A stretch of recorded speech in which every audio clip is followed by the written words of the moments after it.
Hi everybody, my name is Atia Moore and I'm going to be here today to talk to you guys about indigenous tribes and activists and how they relate to or how single stories derive from these groups. Okay, so let's get started. So I watched a TED Talk, and this TED Talk by Chimamanda Adichie inspired me to do this. And she basically is talking about a single story, and I came up with a thought that's related to my nature and culture course in college at San Jose State, taught by Dr. Janine Pfeiffer, excuse me. And that thought I wanted to talk about is basically how indigenous tribes and activists can suffer from these single stories and how we can also go about preventing this issue. So far in my class, we've learned about a number of tribes, but the three that really stuck out to me were the Ohlone tribe, the Lakota tribe, and the Hopi tribe.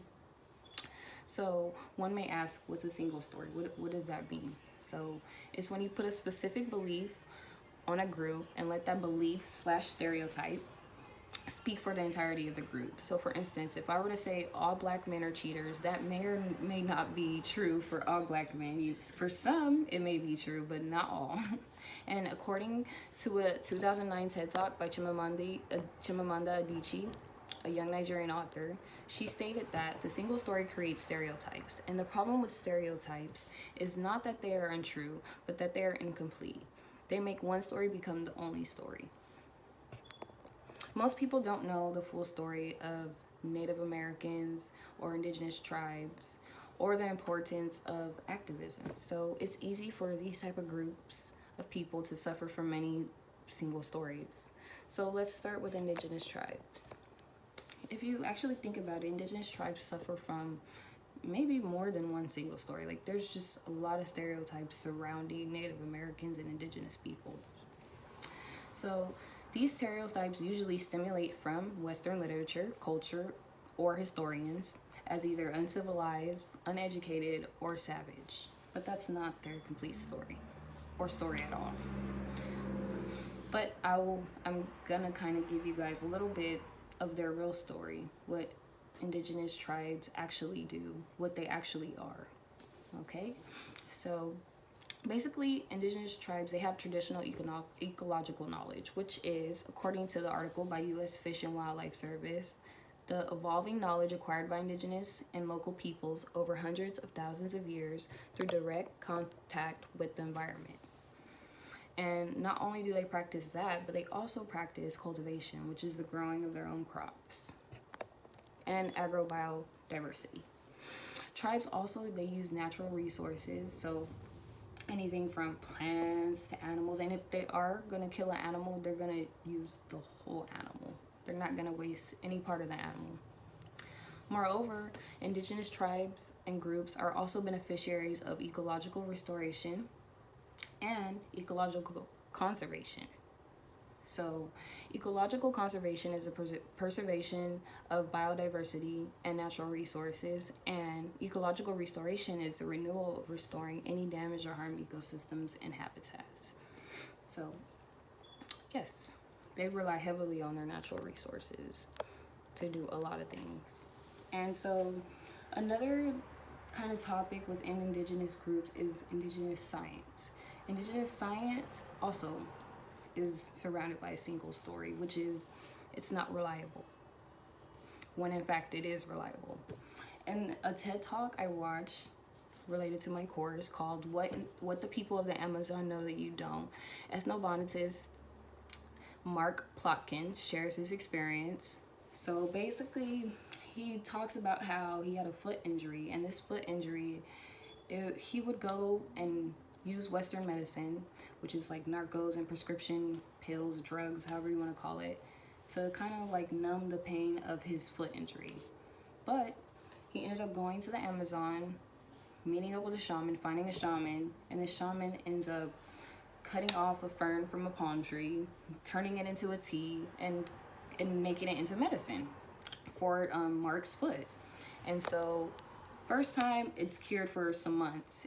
His foot is no more pain is in his foot when compared to the Western medicine. And then he comes back again and it's cured completely. And this is all indigenous science by shamanism, or shamans, or shamanism, however you want to look at it. And another single story surrounding indigenous tribes and groups is that they're all the same. And that is not true.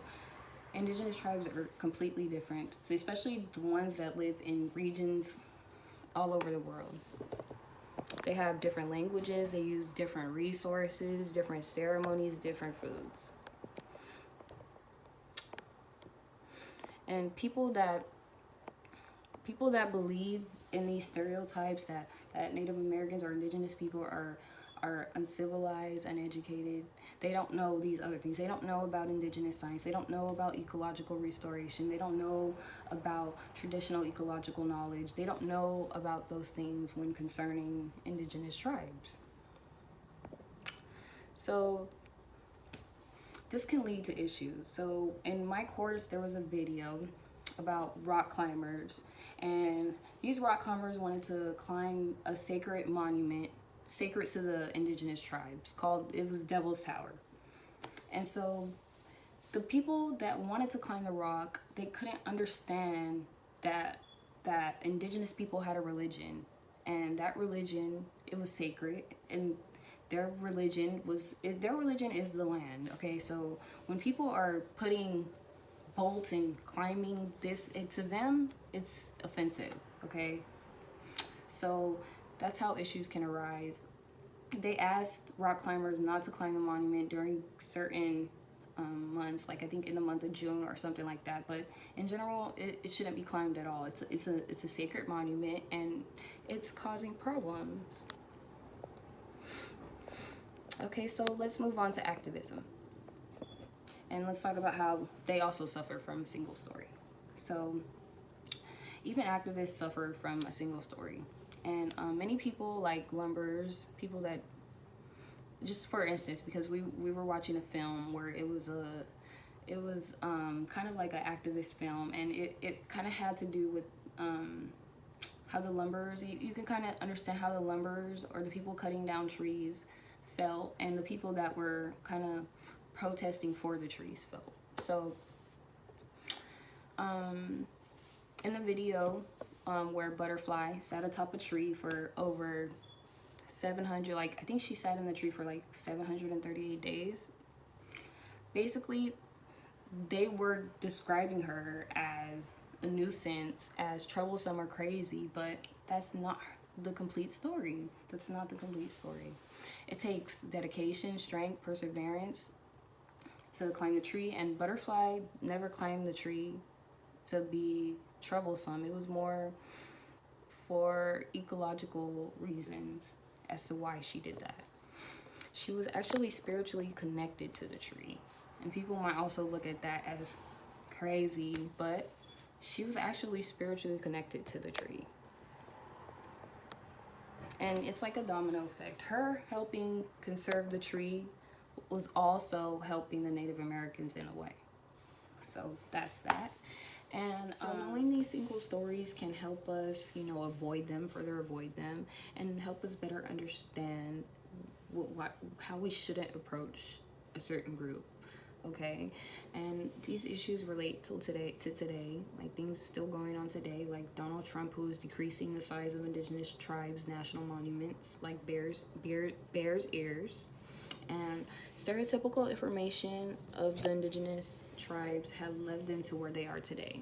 Our prejudgment and our assumptions have damaged many first inhabitants, and if they didn't constantly still suffer from these stereotypes and single stories, then maybe they will be treated more fairly. But tribes all over the world are in constant battle. Indigenous people have to go through many battles, from having their natural resources killed off, like the American bison, as seen in Janine Pfeiffer's 2014 article. And basically the point of all this is to learn some things about indigenous tribes and activists, and to also be knowledgeable on how to not approach them, how to not stereotype them. They're civilized, they're very educated, and I hope this video has given you something to think about, especially when concerning single stories, indigenous tribes, stereotypes, and spiritual activism. Thank you.